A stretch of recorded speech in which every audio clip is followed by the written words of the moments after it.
इस बहन का नाम संगीता है। आज ये अपने जीवन की अद्भुत गवाही दे रही है कि कैसे परमेश्वर ने इस बहन को छूकर दुष्ट आत्मा से आज़ाद किया। तो आइए देखते हैं इनकी गवाही को। सबको जैमसी की। मेरा नाम संगीता है और मैं रोहतक हरियाणा की रहने वाली हूँ। अब मेरी उम्र 30 साल की है और जब मैं 12 साल की थी जब से मेरे ऊपर दुष्ट आत्मा के अटैक होते थे। जब मैं सोती थी तो मुझे बुरे बुरे सपने आते थे, दबाव पड़ते थे और दुष्ट आत्मा गलत संबंध बनाता था, बगैर कपड़े दिखता था। कभी मुझे लेडीज़ दिखती थी, कभी मुझे जेंट्स दिखता था, दबाव पड़ता था और मैं उठ भी जाती थी लेकिन मेरे आवाज़ नहीं निकलती थी, हाथ पैर नहीं उठते थे। जैसे मैम बहनें होती थी, मम्मी होती थी, उनके बीच में सोती थी, ऐसे साइड में नहीं सोती थी कि मेरे को डर लगता था कि मेरे पीछे से ऐसा लगता था कि कुछ कोई है। ऐसे आभास में तो कई बार मेरे को ऐसा दिखते भी थे कि काला साया है। ये दुष्ट आत्मा के अटैक मेरे ऊपर इतने बढ़ गए थे कि मेरे को व्यभिचार के भी अटैक होने लग गए थे। मेरे को गंदे थॉट आते थे, मैं रोती थी, एक जगह बैठी रहती थी, गुस्सा भी बहुत आता था और सबके साथ लड़ाई झगड़ा भी मेरा बहुत होता था। फिर मेरे घर वाले मेरे को बाबाओं के पास भी कई जगह लेकर गए हैं तो वहाँ भी कोई फ़र्क नहीं पड़ा। मेरी स्टडी पे भी बहुत असर पड़ा और इसी नी अटैकों की वजह से मेरा दिमाग भी पढ़ाई में नहीं चलता था और मैंने बीच में छोड़ दी। मैं कई बार तो ऐसा लगता था जैसे मेरे कान में ना कोई चीख निकली है, चीख में एकदम से मतलब यूँ एक उठ के आँखें खोलती थी, देखती थी तो सब ऐसा कुछ नहीं होता था, सब सो रहे होते थे आराम से। फिर उसके बाद मतलब मैं सुबह ही हो जाती थी, मैं जगती रहती थी, मेरे को नींद ही नहीं आती थी। भाई बहनों से लड़ाई हो जाती थी, चीज़ें भी तोड़ देती थी, गली मोहल्ले में भी झगड़ा हो जाता था तो हाथापाई भी हो जाती थी। मतलब मैं चाहती नहीं थी इतना बदतमीज़ बोलना या ऐसे इतना ज़्यादा लड़ना, फिर भी मेरे से कंट्रोल नहीं होता था। जैसे मेरा बस नहीं चलता था वैसे, इसलिए फिर मैं अकेले में रोती थी। अकेले मेरे को बहुत फील होता था, बुरा लगता था। उसके बाद घर वालों ने मेरी शादी कर दी। शादी के बाद भी ये चीज़ें बल्कि ज़्यादा बढ़ गई, ये दुष्ट आत्मा के अटैक ज़्यादा बढ़ गए। मेरे हस्बैंड के साथ भी नहीं बनती थी मेरे ससुराल वालों के साथ तो मेरी बिल्कुल नहीं बनती थी। मेरे को कोई पसंद ही नहीं करता था। वो वहाँ भी मतलब मेरे को सपने में जैसे जब भी दुष्ट दिखते थे, दो दो तीन तीन लेडीज़ें दिखने लग गई थी। इतने ज़्यादा सपनों से मैं परेशान हो चुकी थी कि मतलब बहुत मेरे को सांप भी दिखता था। एक बार मेरा मिसकैरेज भी हो गया था। वैसे मेरे को सपने में सांप ने काट लिया, मेरा मिसकैरेज हो गया। मुझे ऐसा लगता था जैसे मेरी बॉडी को ना कोई दबा रहा है और मैं चलती थी तो मेरे पीछे मुझे ऐसा महसूस होता था जैसे काला साया है और मैं पीछे मुड़ के देखती थी तो कोई नहीं होता था। ये चीज़ें मेरे साथ बहुत ज़्यादा होती थी। उसके बाद मेरी बेटी पैदा हुई और बेटी पैदा होने के बाद भी दुष्ट आत्मा के अटैक इतने बढ़ गए थे कि फिर मेरी बेटी जैसे जैसे बड़ी होने लगी तो उसकी भी मेरी टेंशन होती थी कि कभी मेरी बेटी के साथ कुछ गलत ना हो जाए। मेरी बेटी 7 साल की थी तो मैं अपनी बेटी से भी ढंग से नहीं बोलती थी, उसके साथ भी गुस्से में बोलना, हर चीज़ गुस्से में बोलना। दुष्ट आत्मा के अटैक इतने बढ़ गए थे कि मेरी सोच भी नेगेटिव हो गई थी। मेरी इतना ज़्यादा नेगेटिव सोच हो गई थी कि मैं अपने बारे में गलत ही सोचने लगी थी कि मेरे साथ अब कुछ भी अच्छा नहीं होगा। कुछ भी सोच लेना, बस रोना निकलता था। कुछ भी सोच लेना, हर टाइम रोना। लड़ाई झगड़ा करती तो रोती थी, अकेले में बैठती तो रोती थी। इतने ज़्यादा डिप्रेशन के अटैक बढ़ गए थे कि मैं मतलब यूँ सोचती थी कि बस ख़त्म है, मतलब सब कुछ, पता नहीं क्या होगा। अभी मैं हस्बैंड के साथ भी बिल्कुल नहीं बनती थी और हस्बैंड मेरे बोलते थे कि मैं ना ही तेरे को डांटता हूँ ना ही गुस्सा करता हूँ, फिर भी मतलब तू मेरे से क्यों गुस्सा रहती है, क्यों चिड़ी रहती है। और वो मेरे को मनाते रहते थे। ऐसे मैं कई दिन तक उनसे बात नहीं करती थी। औरों को देखती थी, औरों की लाइफ को, हस्बैंड वाइफ की, तो मेरा भी मतलब मन करता था कि प्यार प्रेम से, वो सोचती भी थी, कोशिश भी करती थी, लेकिन फिर लाइफ ऐसी गुस्सा डिप्रेशन के अटैक इतने बढ़ गए थे कि मैं मतलब कहीं जाओ, मेरे हस्बैंड लेके जाते थे, मैं किसी चीज़ को एंजॉय नहीं करती थी। कोई कुछ भी मन नहीं करता था कहीं बाहर जाने का, किसी के घर कोई फंक्शन, किसी के घर पे या घर भी जाने का। और वैसा लगता था कि मेरी लाइफ में कुछ नहीं है, सब ख़त्म है, कोई एंजॉय नहीं है, कुछ भी नहीं है मेरी लाइफ में। और जब हस्बैंड के साथ हर किसी बात पे, चाहे कोई अच्छी बात हो चाहे कोई बुरी बात हो, हर बात में मतलब मेरी लड़ाई हो जाती थी, कुछ न किसी बात पे चिड़।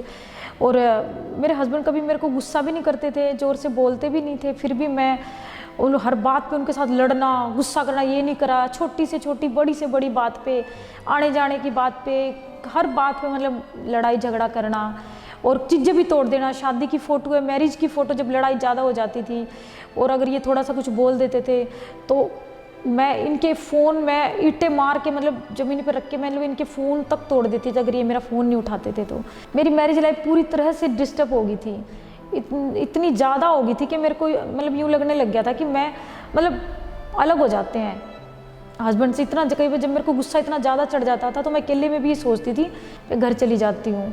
ऐसा लगता था कि बस मेरी मैरिज लाइफ ज़्यादा दिन नहीं चलेगी। मैं अपने हस्बैंड को बोलती थी जब मैं ठीक से उनसे बात करने की कोशिश करती थी कि मेरे को ना पागल खाने ले चलो, मैं ना पागल हो जाऊंगी, मैं पागल खाने जाऊंगी। मेरे सिर में दर्द इतना तेज होता था कि मेरी नसें ऐसा लगता था जैसे मेरी नसें ना फटेंगी। इसकी वजह से मतलब मैं चीज़ें भी भूल जाती थी, कोई काम भी भूल जाती थी, चीज़ें रख के भी मैं भूल जाती थी, सोचती थी और मेरे को कभी कुछ चीज़ें याद भी नहीं रही, नंबर वगैरह। मेरे साथ ऐसा होता था कि बात करते करते भी मैं भूल जाती थी कि मैं क्या बोल रही थी। उस टाइम मन में ये आता था कि मर ही जाते हैं इससे अच्छा। तो मतलब मैं परेशान हो गई थी, अपने आप से ही मैं परेशान हो गई थी। वो कुछ भी मतलब मेरे को कुछ भी ठीक नहीं लगता था, ना मैरिज लाइफ में ना घर में, मेरा मन भी नहीं लगता था कहीं भी। जब ऑफिस से मैं घर जाया करता तो ये चुपचाप बैठी पाया करती मुझे।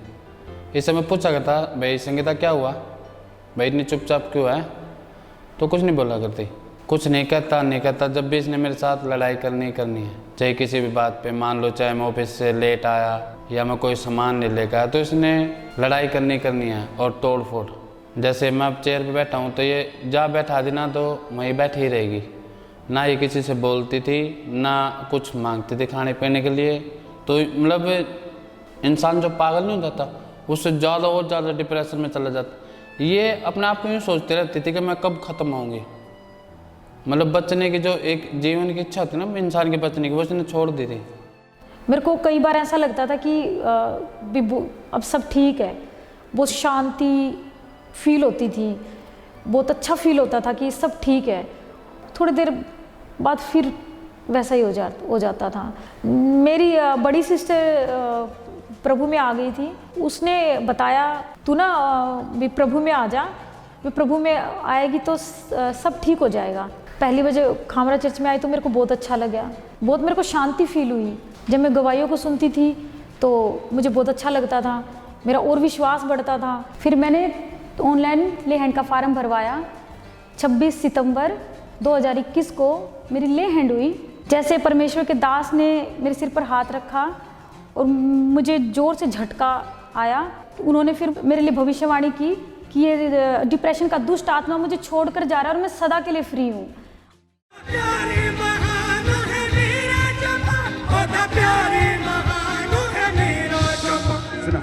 डिप्रेशन में कितने साल? 3 साल से। ओदा प्यारे महान, डिप्रेशन की दुष्ट आत्मा कम आउट। ओदा वखरा, I command you out. Spirit of depression, out. Out. Free. Jesus. Thank you, Lord.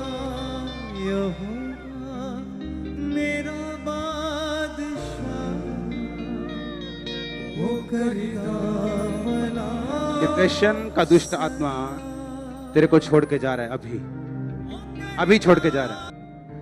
और प्रभु में कब से हो? 4-5 साल से। ना। मैं आपको एक निशानी देता हूं कि दुष्ट आत्मा आपको छोड़ के जा रहा है। इस सिस्टर को मैं जब आप पे प्रेयर कर रहा हूं, मैं देख रहा हूं कई बार इस डिप्रेशन में भी एक मोमेंट ऐसा आता है जब आपको बहुत पीसफुल महसूस होता है। बहुत कभी सेकंड्स में ऐसा होता है, ऐसा कभी थोड़ी देर के लिए, और बाद में फिर अटैक शुरू होता है। हाँ जी। आगे आ जाओ।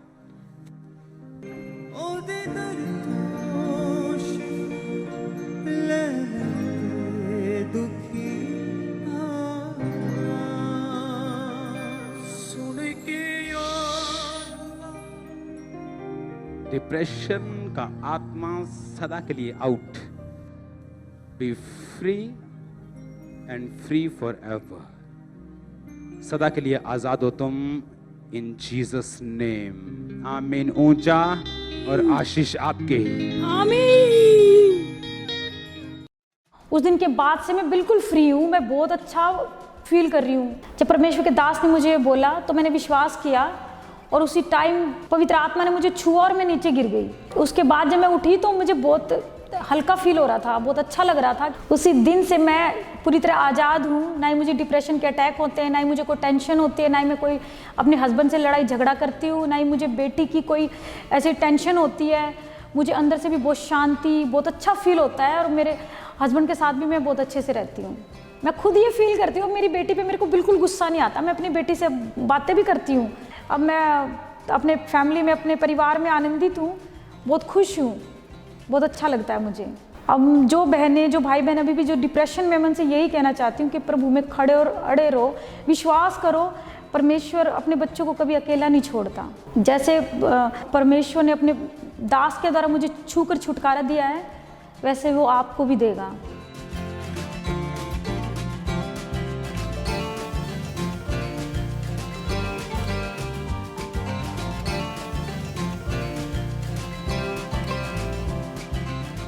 इस अद्भुत छुटकारे के लिए मैं परमेश्वर का और परमेश्वर के दास का बहुत बहुत धन्यवाद करती हूँ। सबको जय मसीह की।